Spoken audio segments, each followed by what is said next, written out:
Darare sanyin kenya frible kenu galchi aye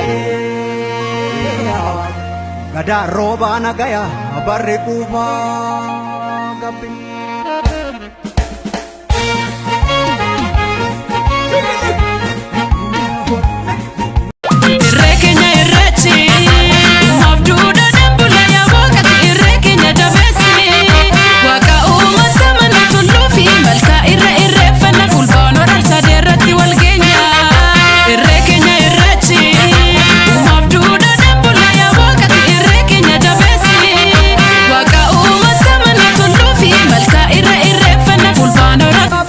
Bugalani Rabib Gumacha Badesi Kantoluti Bahani Rangaramata Bugani Marapiti Galatu Epiti Zaharata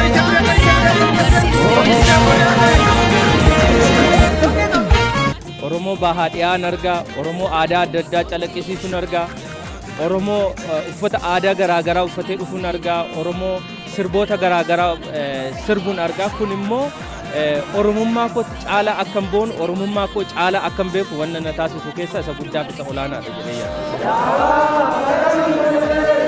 Irreecha jechuun ayyaana keenya namni hundumtuu lafa itti wal arguudha. Baay'ee na gammachiisa. Oromoo tokkootiinis nan gammada. Baay'ee nama gammachiisas waan nama gammachiisu argaa jirra jechuudha.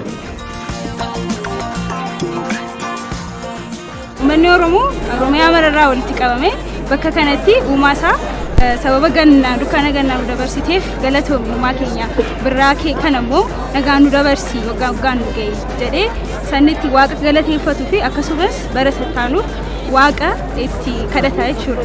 Waaqa uumamaa waaqa caffeetuma waaqa baareentumaa abdiin teenya suma waaqa shanan gadaay Mama unda waksal gamborana nuti sitian simale malkam orati bobban recharefan